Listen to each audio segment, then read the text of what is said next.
Glória a Deus. Abre a palavra de Deus em Judas.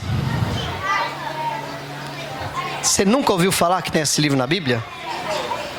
Livro de Judas. Está antes de Apocalipse, tá? Antes de Apocalipse. É um capítulo só. Talvez você nem ache ele aí, tão pequenininho que ele é. Mas o que esse livro nos ensina é maravilhoso. Judas só tem um capítulo.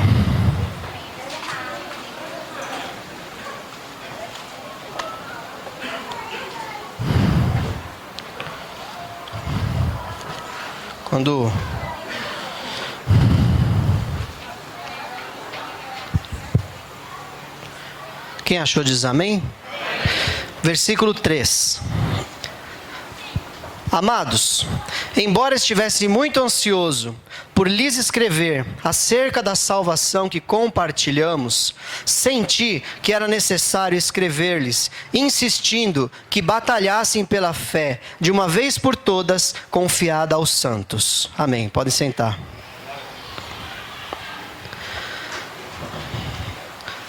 Antes de mais nada, quem é esse Judas? Não é o Judas Iscariotes, né? Porque o Judas Iscariotes enforcou-se, né? Suicídio.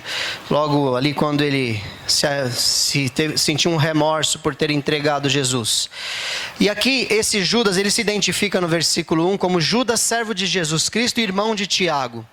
É muito provável que esse Judas, irmão de Tiago, seja irmão de Jesus. Se você vê em Marcos capítulo 6 e versículo 3, você vê lá que fala sobre os 4 irmãos de Jesus. Tiago, José, Judas, Simão e as irmãs. Então Jesus, depois que ele nasceu, José coabitou com Maria. Normalmente eles tiveram 4 filhos homens e algumas filhas mulher, conforme está nos evangelhos, bem declarado.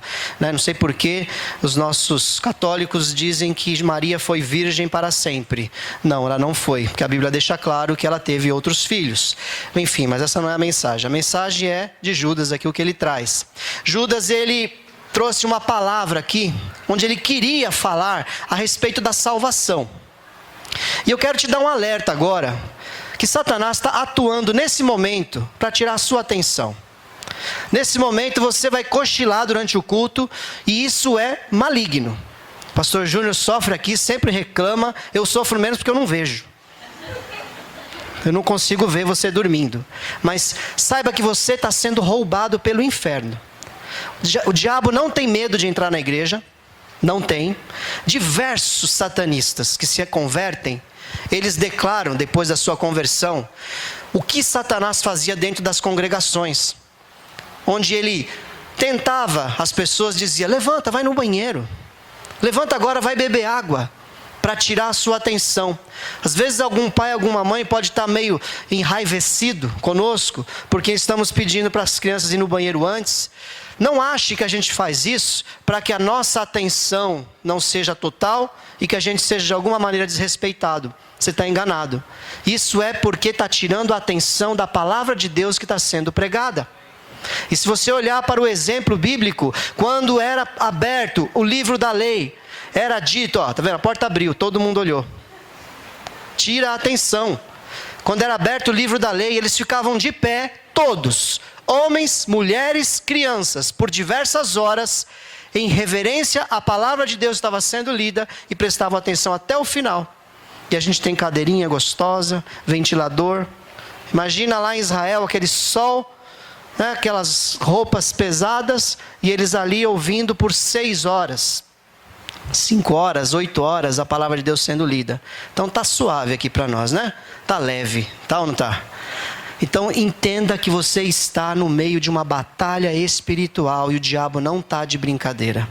O diabo não tem medo de Bíblia aberta, o diabo não tem medo de versículo na parede, o diabo não tem medo de quem canta, o diabo tem medo de um povo coberto pelo sangue de Jesus. O diabo tem medo de crente que ora e repreende com autoridade porque crê no nome daquele que é todo poderoso. O diabo tem medo desses. O diabo não tem medo de religiões. Então o Judas aqui, o irmão de Jesus, provavelmente, ele fala: olha, irmãos, eu gostaria muito, estou ansioso para falar a respeito da salvação. Mas existe um ponto que eu preciso passar para vocês, a respeito de uma batalha, uma guerra na qual nós estamos inseridos. Nós estamos no meio de uma batalha espiritual e não tem como fugir disso. Nós precisamos entender que nós precisamos guerrear com a fé que uma vez foi dada por todos os santos. Porque foram infiltrados entre vocês pessoas que deformam essa fé. O que ele quer dizer? Batalhassem pela fé de uma vez por todas confiada aos santos. Ele quer dizer que a palavra de Deus, que foi dada por Deus, através de Jesus, ela não pode ser modificada. Mesmo que passem milênios, como se passaram 2 já, e mais centenas de anos antes de Jesus, que a palavra de Deus foi escrita, essa palavra não mudou. A fé que foi dada é a mesma. O que o nosso adversário quer é mudar, é transformar. Eu canso de ouvir pessoas ímpias dizendo que a Bíblia não é 100% confiável, que não é bem assim, que não dá para acreditar nela toda, que é uma parte eu até acredito, mas na outra não dá para acreditar. Essa é a mensagem que o inferno prega desde sempre, dizendo não é bem assim. E pessoas que foram infiltradas ali distorciam a palavra de Deus para causar confusão. E se você rejeitar uma parte da Bíblia, você está rejeitando toda ela. Está escrito em Apocalipse que se qualquer pessoa retirar qualquer uma das promessas dessa profecia, sua parte será tirada também lá da árvore da vida, ou não lembro, acho que da árvore da vida. Sua parte será tirada lá da salvação. E se ele acrescentar alguma coisa a essa palavra, a Bíblia diz que as pragas contidas nesse livro serão acrescentadas na vida dele. Deus não admite que a palavra de Deus seja adulterada, seja modificada. E por isso Judas entendeu: eu preciso falar com vocês que a fé, ela não pode mudar, que vocês precisam batalhar pela fé. A gente escuta esse termo e muitas vezes a batalha, a luta, a guerra. Nós cantamos um louvor aqui: El Shaddai, todo poderoso. Como? Esse é o Senhor, esse é o seu nome, poderoso nas batalhas. El Shaddai, o todo poderoso nas batalhas. Nós estamos inseridos nessa batalha e não tem como fugir disso. Essa batalha começou lá no céu. Quando você vê lá figurativamente Isaías capítulo 14, Ezequiel capítulo 28, você vê ali a rebelião de Satanás contra Deus.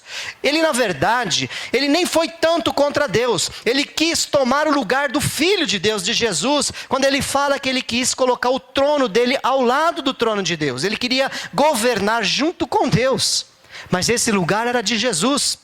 Então ele se revoltou, se rebelou, ele convenceu 1/3 de todos os anjos e eles se aliaram a Satanás, e a Bíblia diz que Deus os lançou lá do céu. Eles foram lançados e perderam a sua glória. Então você leia na sua casa Isaías capítulo 14, Ezequiel capítulo 28, se você ainda não leu a respeito da rebelião de Satanás. Então acontece uma batalha já. Essa batalha já existe. E não é contra Deus. É contra tudo que Deus criou. Porque Deus é intocável. Ele é o El Shaddai, o Todo-Poderoso. Ele é intocável. É impossível que qualquer ser criado por Deus ameace a Deus isso aqui, ó. Não ameaça em nada. Então a batalha, irmãos, é nós que temos que batalhar.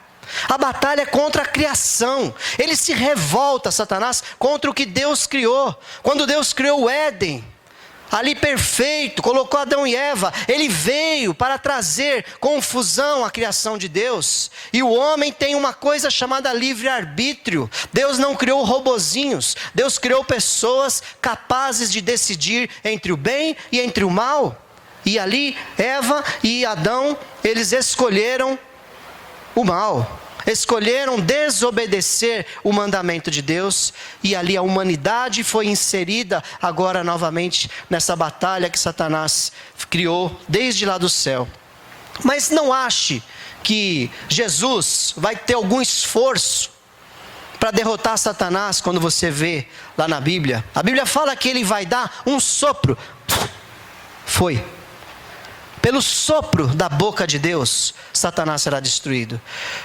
E a Bíblia diz também, irmãos, que nós estamos nessa batalha e fomos revestidos de poder quando eles são enviados para curar os enfermos, limpar os leprosos, expulsar os demônios. Você vê lá em Lucas capítulo 10, você vê que eles voltam felizes, dizendo: Senhor, até os demônios se sujeitam a nós. E Jesus fala assim: eu via Satanás como um raio cair do céu. Eis que vos dou o poder para pisar serpentes, escorpiões e toda a força do maligno, e nada lhes fará mal algum. Todavia, não fiquem felizes porque os demônios se sujeitam. Fiquem felizes porque o nome de vocês está escrito nos céus. Então, poder foi dado por Deus a nós para pisar serpentes e escorpiões. Todavia, cuidado com a soberba, cuidado com a arrogância. Você pode interpretar de duas maneiras quando Jesus fala: eu via Satanás como um raio cair do céu. Você pode interpretar como sendo: olha, fiquem atentos, porque a soberba de Satanás fez com que ele caísse como um raio dos céus. A soberba, não se ensoberbeça porque você tem poder. Não se ensoberbeça. E também pode estar dizendo que quando eles estavam ali repreendendo, Satanás caía, era derrotado. Você pode interpretar das duas maneiras, eu vejo essas duas, né? Pode ser que tenha mais alguma. Mas enfim, o que eu quero trazer para nós aqui: não brinque com as coisas espirituais. Não brinque. Leve a sério a batalha que nós estamos inseridos. Se você ama ao Senhor, a vinda dEle, se você ama a sua própria vida, se você ama a sua família, ama seus filhos, esteja atento, esteja vigilante, não deixe o Satanás te enganar.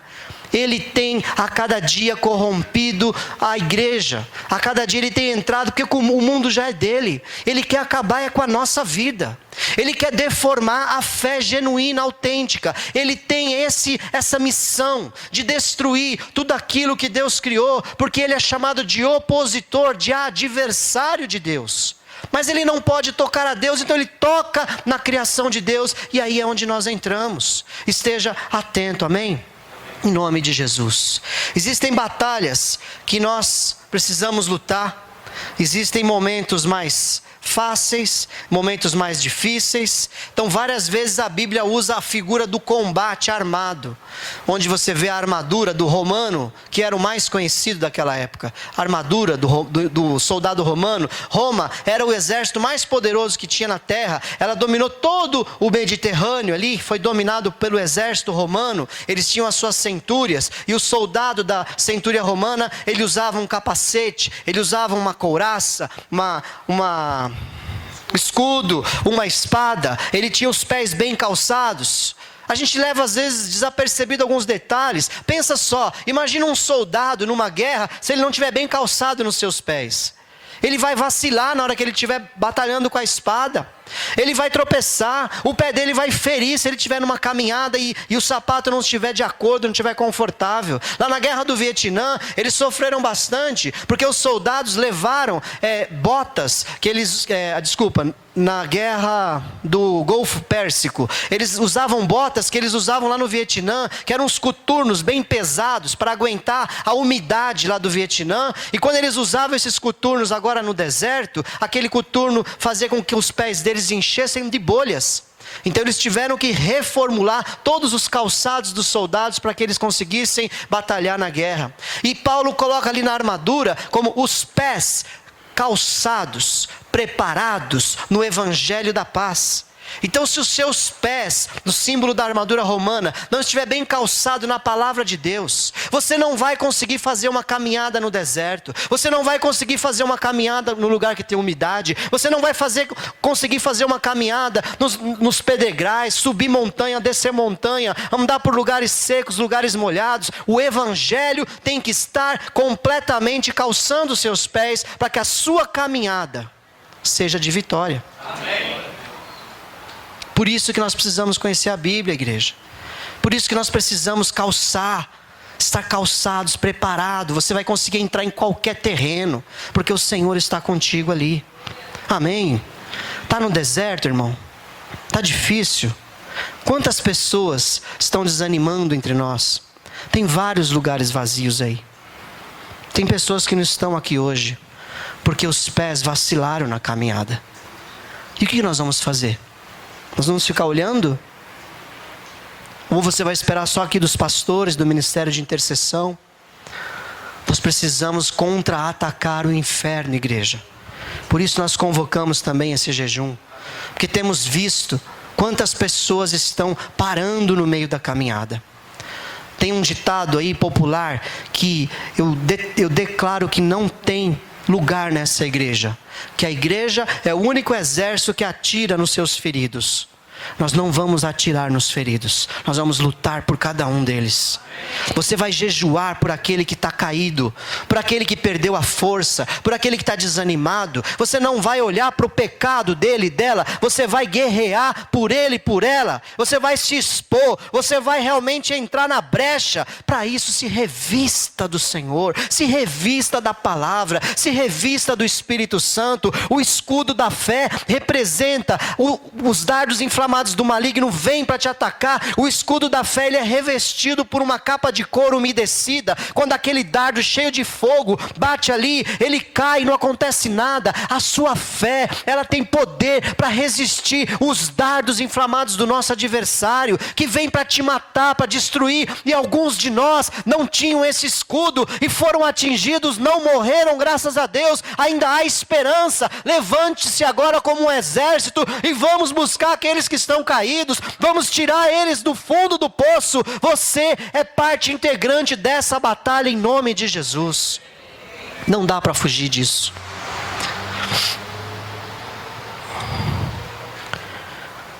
Há momentos mais tranquilos e momentos mais difíceis. Há um momento em que Jesus diz aos seus apóstolos: quando eu vos enviei, sem bolsa, sem capa, sem alforjes, sem nada, faltou-lhes alguma coisa? Eles disseram: não faltou nada. Pois bem, agora eu vos envio novamente. Se vocês não têm uma espada, vende a sua túnica e compra uma espada. Agora a batalha vai se acirrar. É momento mais apertado, está mais difícil. Isso está lá em Lucas 22, do 34 ao 37. Há momentos que o Senhor te envia, é só glória, é só vitória. Você vê realmente as coisas começam a acontecer, você vê muitas conquistas acontecendo. Mas há momentos de reclusão, há momentos de se esconder. Há momentos de você se encher do Senhor, do Espírito Santo de Deus, pedir estratégias. Senhor, não vou de qualquer jeito. Então esteja atento. Talvez você seja um desses que estão desanimados e está aqui hoje, graças a Deus que você está aqui hoje. Talvez você seja um dos que está ferido de alguma maneira. Então eu quero te exortar, levantar o seu ânimo agora. Vai para o seu quarto, fecha a porta atrás de si, ora a Deus, clama, pede ao Senhor: Senhor, eu não sou assim porque o Senhor me fez mais do que vencedor. Senhor, eu não sou um derrotado porque Jesus venceu a guerra. Jesus venceu tudo porque o Senhor é o Todo-Poderoso e eu sou servo do Todo-Poderoso. Então me dê também a vitória, Senhor. Senhor, eu tenho olhado para os homens, eu tenho olhado para as pessoas, isso tem me enfraquecido, Senhor. Me ajuda a olhar para Ti, autor e consumador da minha fé. Me levanta, Senhor, eu quero ser um vaso útil para Ti. Se fecha no seu quarto. A promessa de Deus para ti, sabe qual é? O Senhor que te vê em secreto, Ele te recompensará. Aleluia. Não há motivos para a gente parar por causa das pessoas, porque o nosso mestre teve todos os motivos. Aí você pensa: mas eu não tenho nada a oferecer. Eu sou fraco, eu tenho poucas qualificações. Ah, é? Tá bom. Vamos olhar para os 12? Vamos lá. Judas, traidor. Qual era o nome do irmão de João? Tiago? Tiago, irmão de João, não o Tiago, irmão de Jesus. Que o Tiago, irmão de Jesus, converteu depois. João e Tiago, soberbos. Queriam, que caísse fogo do céu e consumisse ali sem misericórdia e soberbos. E queriam sentar à direita e à esquerda de Jesus no seu reino. Tomé, incrédulo, só creu quando viu. Sobrou quantos? Sobrou 9? 8. 8 covardes. Quando Jesus foi preso, fugiu tudo. Acho que dá para se basear aí, né? Deus não procurou perfeição. Não procurou capacitação humana. Deus não procurou isso nos homens. Ele teria procurado algum soldado romano bem forte. Teria procurado algum sacerdote, né, bem apresentável. Teria procurado fariseus, se ele quisesse aparência exterior. Ele escolheu você. E é você que ele vai usar. É você que ele quer usar. O diabo quer te enganar. Ele quer dizer que você é fraco, é fraca, que você não vence. Ele quer dizer que, caiu de novo, tá vendo? Ele quer dizer que você não pode resistir, mas o Senhor pode todas as coisas, e é Ele que vai fazer a obra. Seja um instrumento nas mãos desse Deus Todo-Poderoso. Não deixe o diabo te enganar mais. Oh, aleluia. Amados, abre os seus olhos, porque as trevas são bem organizadas. Não faz de qualquer jeito. Eu falei da capacitação aqui, para você entender que Deus não está procurando perfeição na sua vida. Ele quer que você busque a perfeição, que você se aprimore, que você dependa dEle, que você peça para que Ele te mude, te transforme, e busque em Deus as estratégias. No decorrer dos séculos, nós vemos acontecer quantas coisas que o diabo conquistou nesse mundo. Eles são organizados, as trevas estão aí. Jesus disse: o mundo está posto no maligno. Então esteja atento, igreja. Ele quer destruir a igreja do Senhor, Ele quer. Ele só tem uma missão: levar o máximo de pessoas para o inferno. E se tem uma coisa que Satanás tem prazer, é tirar um servo de Deus da presença de Deus e levar para o inferno. Eles são organizados. Nós temos lá a parábola do mordomo infiel. Fala que o Senhor elogiou o administrador desonesto, porque agiu astutamente, pois os filhos deste mundo são mais astutos no trato uns com os outros do que os filhos da luz. A igreja parece que anda dormindo. Satanás tem colocado feitiçaria dentro da sua casa e você está deixando. Satanás te usa muitas vezes sua boca para mentir e você deixa. Satanás coloca pratos diante de você para você comer, e você se lambuza com aqueles pratos. Acorda, igreja, desperta. Ele quer minar a sua fé.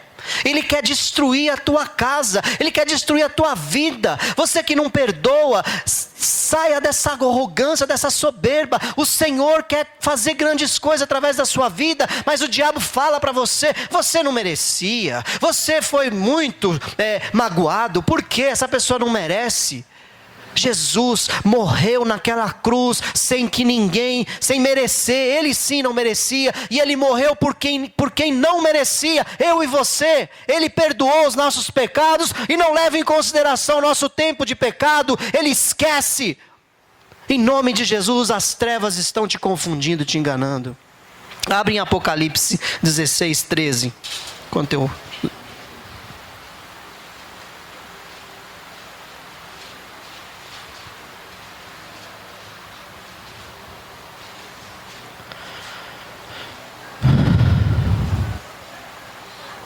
Vamos lá? 16, 13. É um para frente, é Apocalipse. Então vi saírem da boca do dragão, da boca da besta e da boca do falso profeta 3 espíritos imundos, semelhantes a rãs. São espíritos de demônios que realizam sinais milagrosos.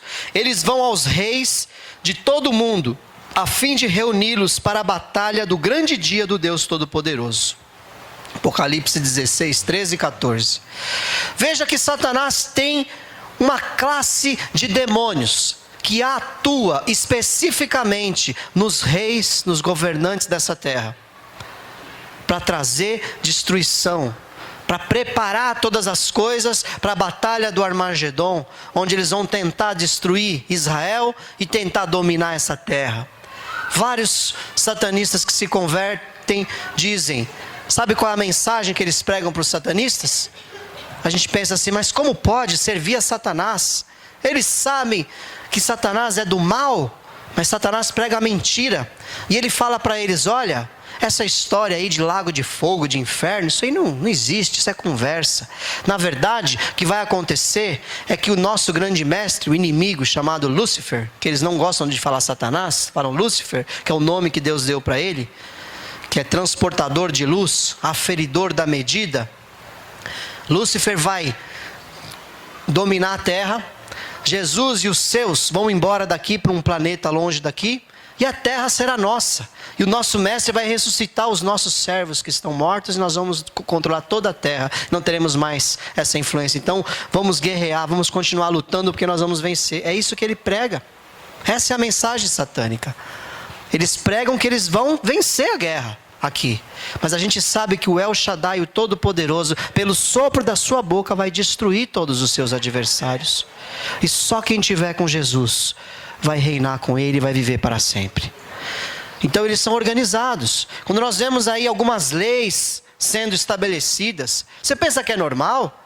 Você pensa que é natural? É o próprio Satanás, através dos seus demônios, governando as nações, governando os reis. Por isso que a Bíblia diz que bem-aventurada é a nação cujo Deus é o Senhor. Quando Deus governa, quando o justo governa, o povo se alegra, a Bíblia diz. Então, quando há uma direção de Deus, dá certo. Mas infelizmente, o mundo está posto no maligno e as nossas autoridades governantes são usadas pelo inferno. Então esteja atento, igreja. A sua intercessão, ela faz toda a diferença. O Brasil diz que tem 30% de pessoas evangélicas, não é isso que a estatística diz? 35 milhões, beleza, 35 milhões. É gente demais, né? Mas aonde está a diferença? Sinceramente, não tenho visto. Quantos por cento desses 35 milhões realmente tem feito a diferença, irmãos? Então vamos olhar aqui para nós, amém? Somos pouco mais de 100 pessoas. Jesus com 11 mudou a história da humanidade. Então você é parte integrante desse chamado, dessa comissão de pisar serpentes, escorpiões e toda a força do maligno. Então vai lá para o seu quarto, ora, intercede pelo Michel Temer, intercede pelo Geraldo Alckmin, intercede pelo prefeito da sua cidade, intercede pelos senadores, intercede pelos deputados, pelos vereadores, intercede pela diretora da escola do seu filho, intercede pelo teu patrão, intercede porque na tua boca há poder para repreender toda a força do maligno que tem dominado a mente desses homens. E a Bíblia manda nós orarmos pelas autoridades, para que a gente tenha uma vida quieta e sossegada, é ordem de Deus. Então Deus vai agir, ore, repreenda. Satanás não está de brincadeira, e você está dormindo. Acorda, crente, acorda. Não é tempo de ficar de mimimi. Não gostei, não concordo. Eu brinco com o Natan, melhorou bastante, glória a Deus. Brincava com o Natan, mas falando sério. No exército, quando o sargento de um pelotão, no meio da guerra, dá um grito para todos os soldados: pro chão agora! Se ficar um, por quê? Morreu. Tiro na testa. Não questione as autoridades. No momento da batalha não é hora de questionar. Se submeta às autoridades. Converse. Venha depois com calma, mas há um momento de batalha, guerreie, seja fiel, seja sincero. A autoridade pode errar? Pode. A autoridade não é inacessível, intocável. Converse com a autoridade. Mas obedeça. Obediência é um sinal de fé naquele que nos chamou. Amém? Obedeçam aos vossos pastores, diz a palavra do Senhor, que velam pelas suas almas para te levar para o céu. Nós não estamos aqui, irmãos, para glória. Sabe, nós temos muita coisa que a gente podia fazer, mas nós amamos essa obra, amamos a tua vida, amamos caminhar contigo, ver você crescendo. Esse é o nosso prazer. É você dar fruto, é você crescer na graça e no conhecimento do Senhor, é você nos ensinar. É você crescer ao ponto de nos dar retorno, dizendo: pastor, olha o que a palavra me disse, e você trazer palavras. É É essa a nossa esperança, que você não seja uma ovelha dependente, uma ovelha fraca, uma ovelha que qualquer vento te derruba, vento de doutrina te confunde. Seja cheio do Espírito Santo, igreja. Seja cheio do conhecimento da palavra de Deus. Batalhe contra o inferno. Seja como aqueles 72 que Jesus enviou, que expulsaram demônios, que curaram enfermos, que pregaram o evangelho e disseram onde eles foram: é chegado a vós o reino de Deus. Convertam-se dos seus pecados, recebam a Jesus e sejam fiéis a Ele, e vocês terão uma morada no céu. Essa é a nossa esperança quando nós falamos aqui para vocês. Não fica de brincadeira. Entrega o seu caminho ao Senhor. Volta lá em Judas, no versículo 4.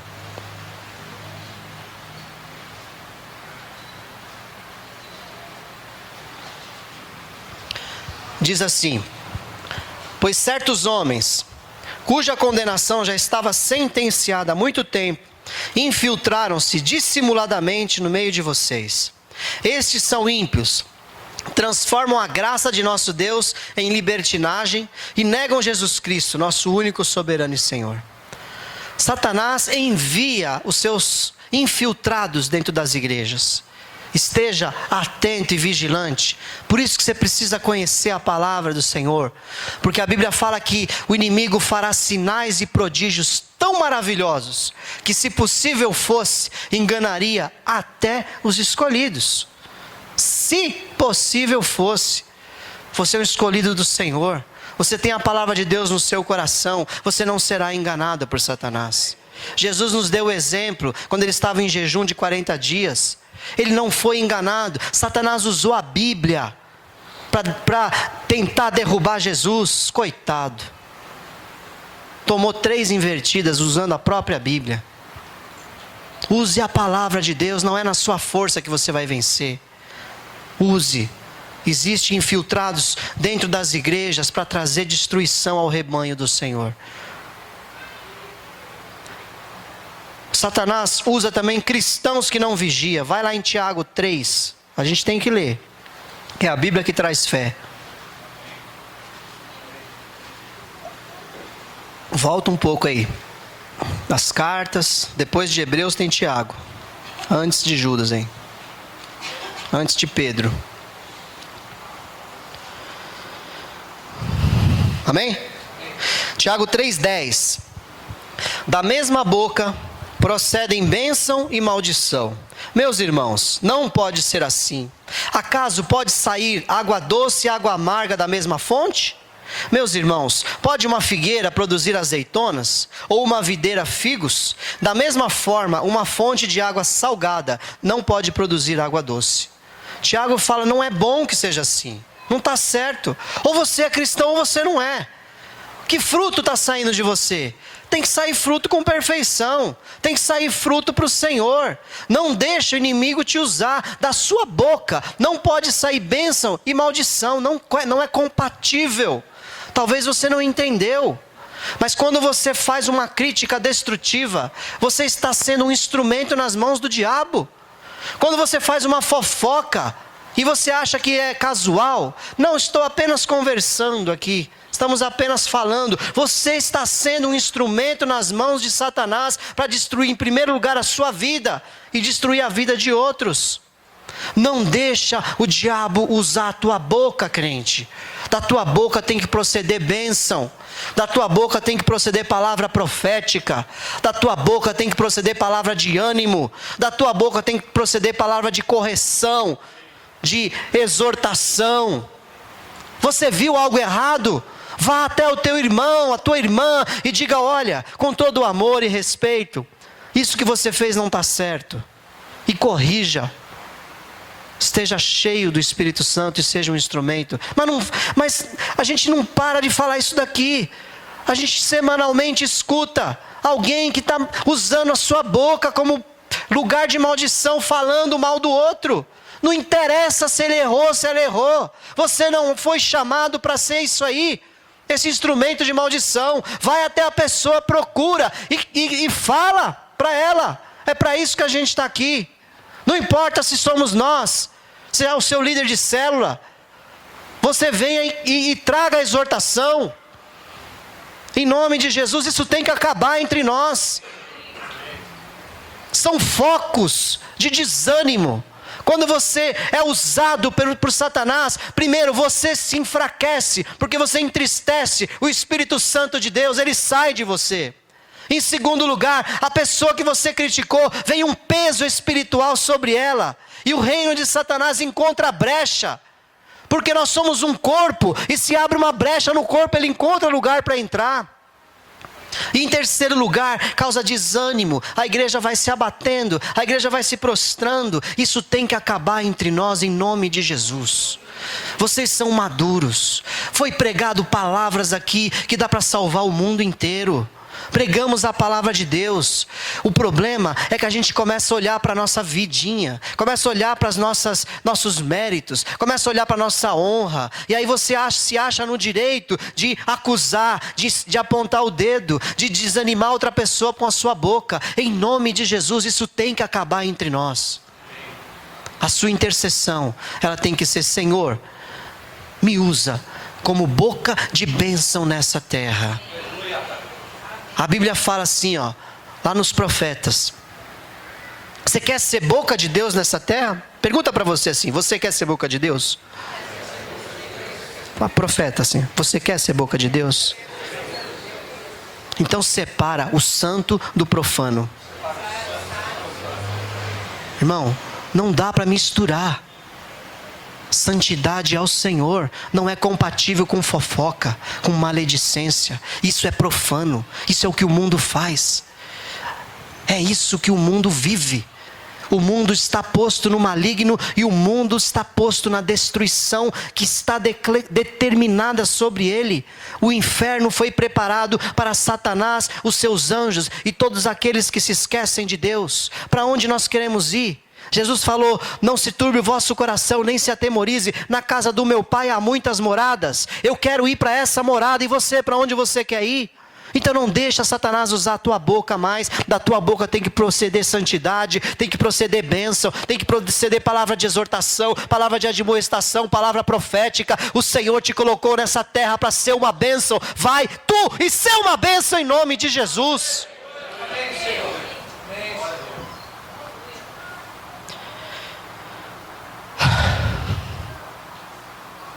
Ai deles.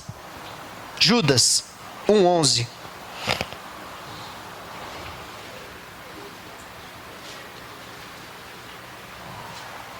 Eu imagino Judas, coração dele louco para falar do reino de Deus, doido para falar das coisas celestiais, doido para falar das promessas do Senhor, doido para falar das riquezas do reino da glória, doido para contar as experiências maravilhosas que ele teve pregando o evangelho. Mas ele tem que parar e dizer: atentem-se, existe uma batalha espiritual que você está envolvido, esteja vigilante. E ai deles que não atentam para isso. Judas 1:11. Ai deles, desses que se infiltraram e fizeram um monte de coisa errada. Lê a carta de Judas toda em casa. Ai deles, pois seguiram o caminho de Caim, buscando lucro, caíram no erro de Balaão e foram destruídos na rebelião de Corá. Ai deles. De qual grupo nós queremos pertencer? Nós queremos pertencer ao grupo que é chamado de vinde benditos de meu Pai, ou ao grupo que é chamado ai deles? Não dê atenção às coisas do inferno. É hora de você se levantar, é hora de você batalhar espiritualmente, de você não se deixar confundir pelas distrações que o inferno tem colocado. Você acha tão importante a sua honra, aquele vício que você tem, você acha tão importante aquele prazer que você desfruta. O pastor disse aqui hoje: coloque em primeiro lugar o reino de Deus e toda a sua justiça. O Senhor cuida de você, o Senhor vai mudar o seu coração, o Senhor vai te mostrar o que realmente é valioso. Aonde estiver o teu tesouro, ali estará o seu coração. Onde está? Avalie. Sabe, você não morreu ainda, dá tempo. Em nome de Jesus ainda dá tempo.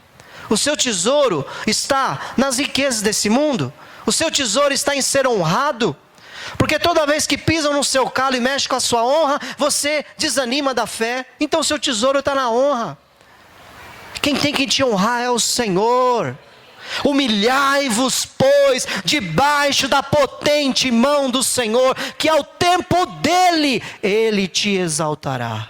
Ele te exaltará. Ele. Não somos nós que vamos te exaltar.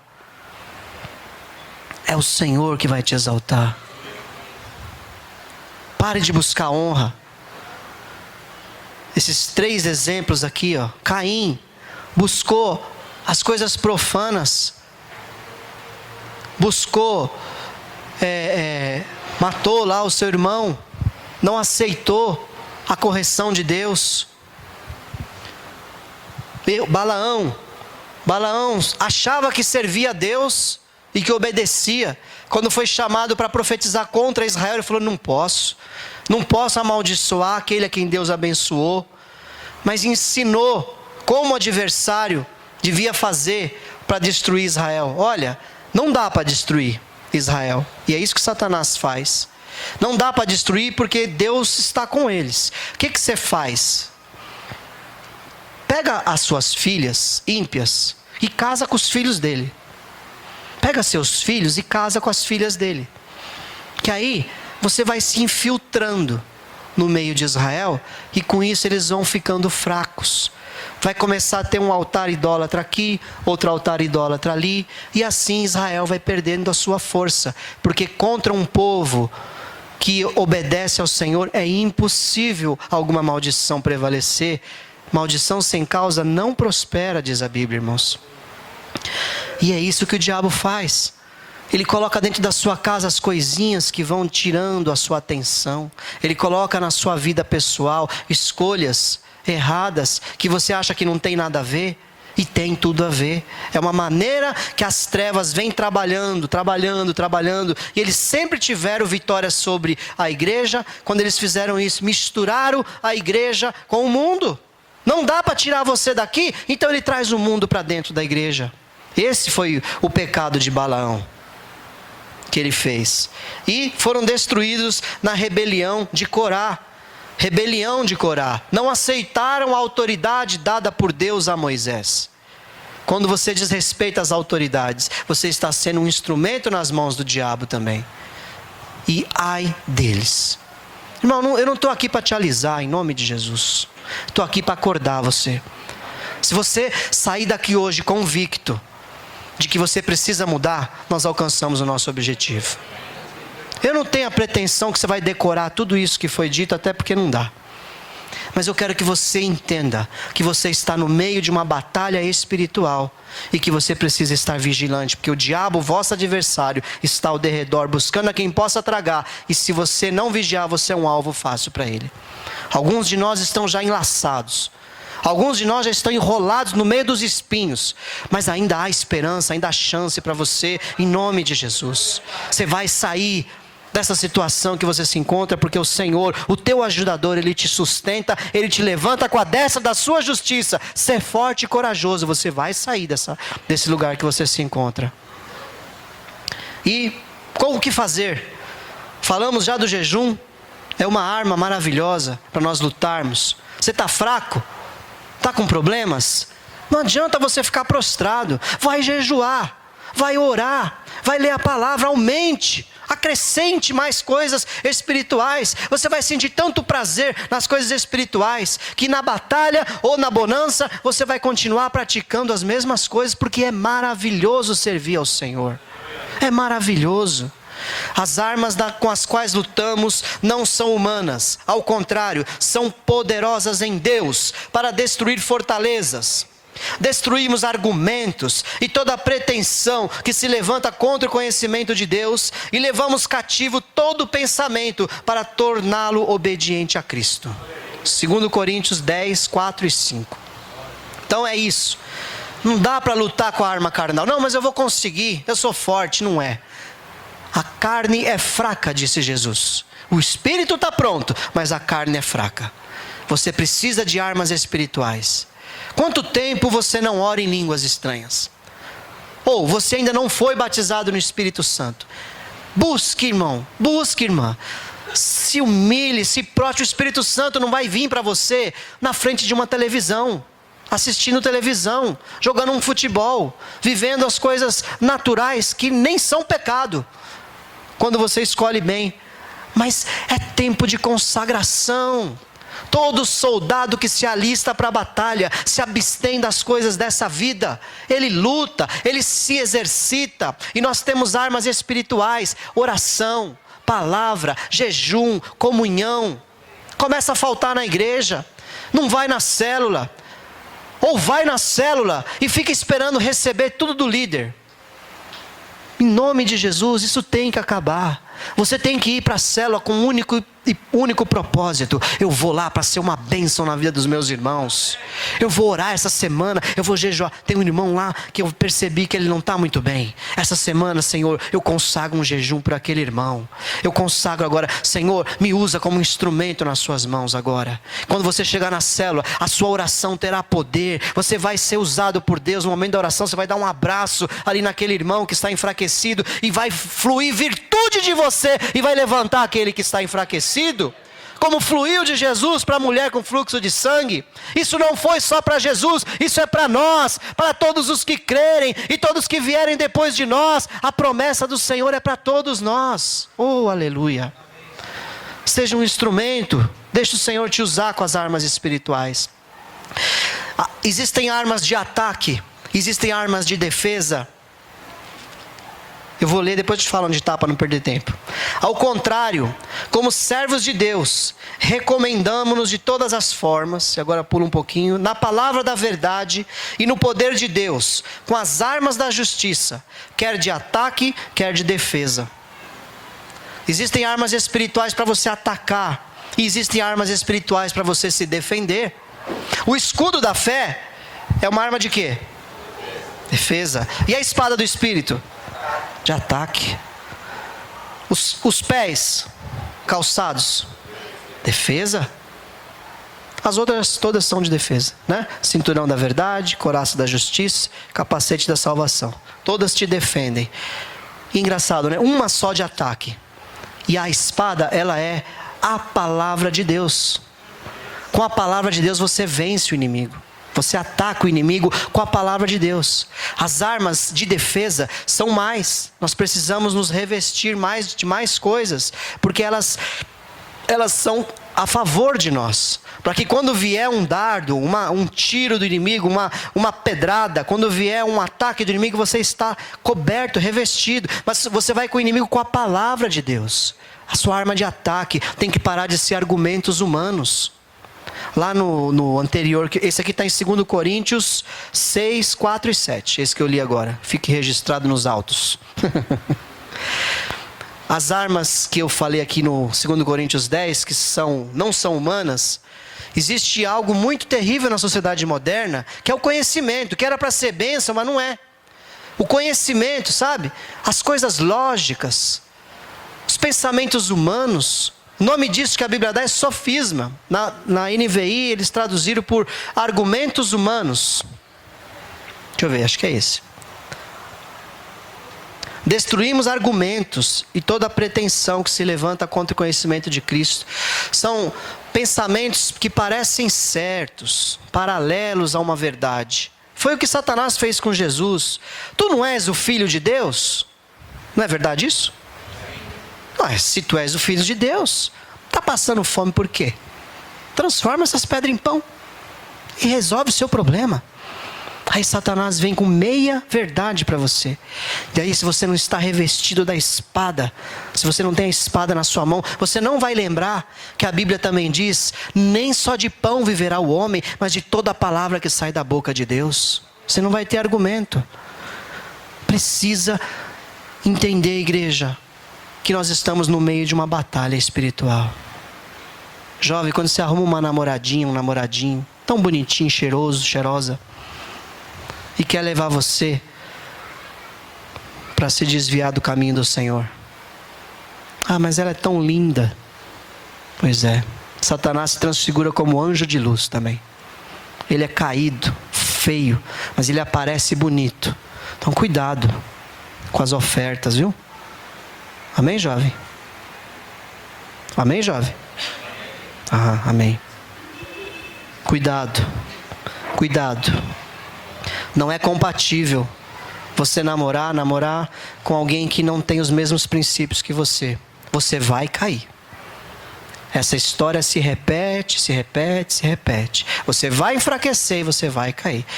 Você quer mesmo namorar alguém que seja do mundo? Não fale isso para ele, para ela. E ore bastante. E veja conversão nessa pessoa. E quando essa pessoa estiver firme na igreja, você case com ela. Amém? Não tem problema. Mas não faça nada antes disso. Se não houver conversão, não case. Porque as mulheres corromperam o povo de Israel. Essa foi a doutrina de Balaão. E os homens estranhos corromperam as mulheres de Israel.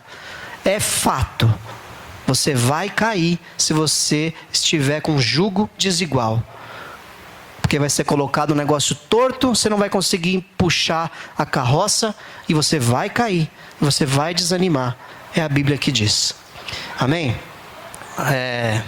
Vamos lá. Eu vou pedir para o Lucas,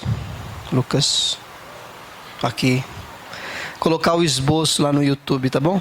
Junto com a palavra, tem um lugar lá da descrição, você coloca o esboço completinho, tá bom? Vocês vão ver? Vocês vão ler? Amém? Pega lá os versículos, lê em casa e ore esses versículos, peça a Deus para te ajudar, porque já deu meio-dia. Mas o que eu quero resumir, não há tempo a perder. Você já sabe que existem armas espirituais. Você precisa se revestir. A Bíblia diz assim, ó, a noite está quase acabando. O dia logo vem. Portanto, deixemos de lado as obras das trevas e revistamo-nos da armadura da luz. Ao contrário, revistam-se do Senhor Jesus Cristo e não fiquem premeditando como satisfazer os desejos da carne. Romanos 13, 12 e 14. Revista-se, não há tempo mais a perder. O tempo das trevas está acabando. A noite está acabando. O tempo das trevas está chegando. Jesus está muito perto. Tudo já se cumpriu.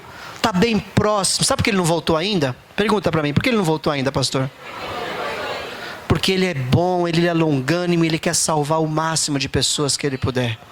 Por isso que ele não voltou ainda. Amém? Vocês são do dia, nós porém que somos do dia, sejamos sóbrios, vestindo a couraça da fé e do amor e o capacete da esperança da salvação. Vocês são do dia, essas têm que ser nossas armas. Combata, mantendo a sua fé. Timóteo, meu filho, dou a você essa instrução, segundo as profecias já proferidas a seu respeito, para que seguindo-as você combata o bom combate, mantendo a fé e a boa consciência, que alguns rejeitaram e por isso naufragaram na fé. 1 de Timóteo 1, 18 e 19. Enfim. E para finalizar, Judas, versículo 22 e 23. Há um engano, eu já falei sobre a igreja atirar nos seus soldados feridos.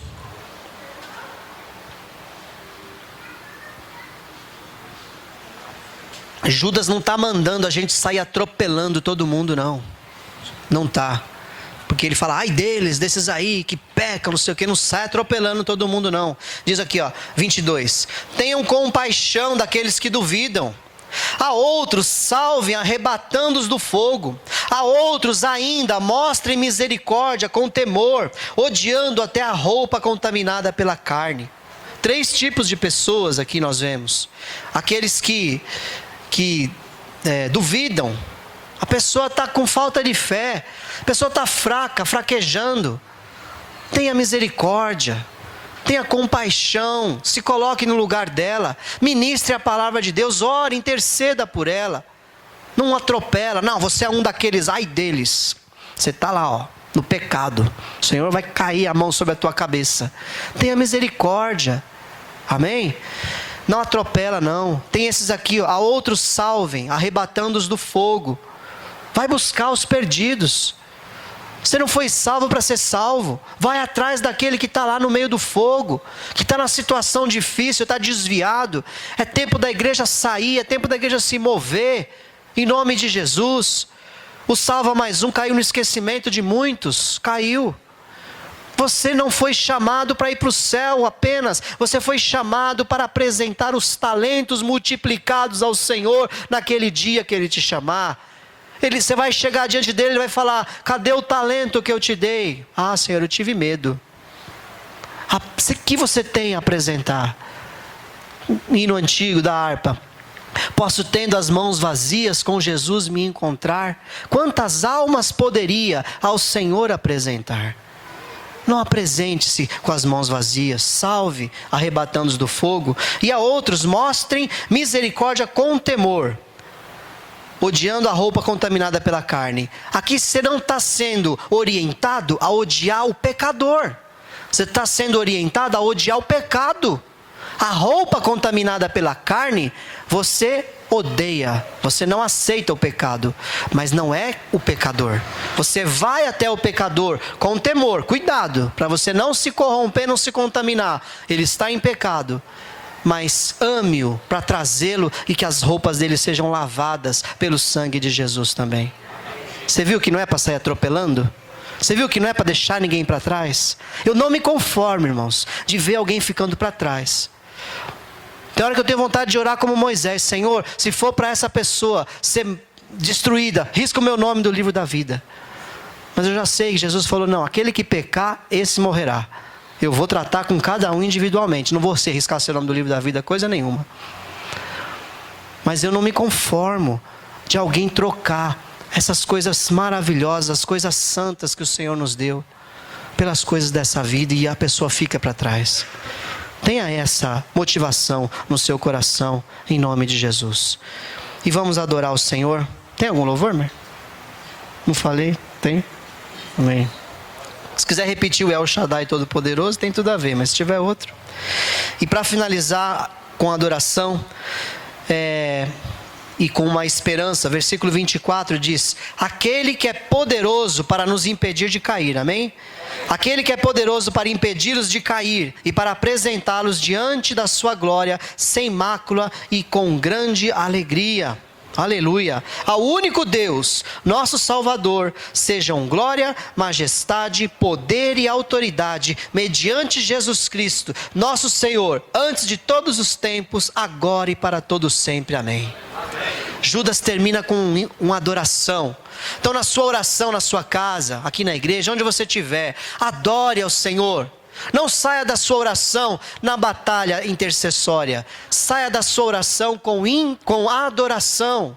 Quando você estiver intercedendo, você vai se esvaziando, você vai ficando abatido, vai ficando triste, vai guerreando contra o inferno, é normal. Mas no final você adora o Senhor, você se enche novamente e Ele te dá a esperança que Ele é poderoso para te dar a vitória, que Ele é poderoso para ouvir a sua intercessão e conceder vitória às pessoas que você orou.